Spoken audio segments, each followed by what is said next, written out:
Apollo ಗಾಡಿ ನಮ್ದು Sunrise ಗಾಡಿ ಹೆಂಗದ ಹೇಳ್ರಿ ಸ್ವಲ್ಪ. ನೀವು ಈಗ ಟ್ರಯಲ್ ಅದು ಎಲ್ಲ ಮಾಡಿರಿ, ನಿಮಗ್ ಹೆಂಗ ಅನ್ಸ್ತ್ರಿ ಗಾಡಿ? ಇದು ಸ್ಪೀಡ್ ವರ್ಕ್ ಅದ ಸರ್, ಸ್ಪೀಡ್ ವರ್ಕ್ ಅದ. ಆಯ್ತು ಇದು ನಮಗೆ ಇಷ್ಟ ಹಾಡ್ ನೆಲ್ದಾಗ ಗಾಡಿಗಳು ಮೋಸಮ್ ಕಟ್ ಮಾಡ್ಕೋತಾವ, ಇದು ಮಾಡ್ಕೊಂಡಿಲ್ಲ. ಗಾಡಿ ಏಕ್ ನಂಬರ್ ಅದ, ಇದು ಲೋಟ್ರು ಪೂರ್ತೈಕೆ ನೋಡ್ಲಿಕ್ಕೆ ನಮ್ಗಾರೆ. ಮತ್ತ ಸ್ಪೀಡ್ ಹೆಂಗ ಅದರಿ? ಸ್ಪೀಡ್ ನೋಡ್ರಿ, ಸ್ಪೀಡ್ ಅದ. 1 ಎಕರೆ 2 ತಾಸ್ನಾಗ ಅಪೋಲೋ ನೋಡ್ರಿ 4 ತಾಸ ಆಗ್ತದ್ರಿ. ಹಾ ರೀ, ಈಗ 2.5 ತಾಸ ಮಾಡ್ತದೆ. 2.5 ತಾಸ ಕಿರ್ಮಾರದ ಏನಾರ 3 ತಾಸ. ಯಾಕ ಸ್ವಲ್ಪ ಬಳಸಾಡದ ಟೈಮ್ ಇರ್ತಾವ. ಒಂದ್ ಎಕರೆ ಅಂದ್ರೆ ಕಿರ್ಮಾರ ಐತಂದ್ರಿ ಉದ್ದ ಆಗ್ತೈತ್ರಿ, ಅಂದ್ರ ಒಳಗಡೆ ಟೈಮಿಂಗ್ ಹೋಗ್ತದ್ರಿ. ಹೊರದಿನಲ್ಲ 2 ತಾಸ.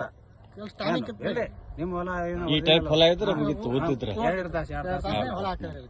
ಅದೇನಿದ್ರು 4 ತಾಸು ತೋತ್ರಿ. 4 ತಾಸ ಮ್ಯಾಲ್ ಕುಂತ್ ನಡಸ್ಲಕ್ಕ ಮಾಡ್ಲಕ್ಕ ಏನ್ ತೊಂದ್ರೆ ಇಲ್ಲ. 4 ಪಾಯಿಂಟ್ ಇಂಟ್ರೆ ಸ್ವಲ್ಪ ಲೆಕ್ಕ ಮೇಲೆ ಹೋಗ್ತಾರೆ, 5 ಪಾಯಿಂಟ್ ಇಂಟ್ರೆ ಒಂದ್ ಲೆಕ್ಕ ಮೇಲೆ ನೀವು ಇಟ್ರಲ್ರಿ ಅಲ್ಲಿ ಪರಕ್ ಐತ್ರಿ. 4 ಇಟ್ಟಲ್ಲ 5 ಇಟ್ಟಲ್ರಿ ಏನು ಇಲ್ರಿ. ಅದಕ್ಕ ಅದು ನೆಲ ಲೋಡ್ ಅದ, ಕೆಸರಾಗ ಲೋಡ್ರ ಹೊಡೆದಾರಿ. ಕೆಸರ ಲೋಡ್ರ ಹೊಡೆದಾರ, ಅದು ಬಡದು ಪೂರ ಇದು ಹಾಳಾಗ್ಯದ.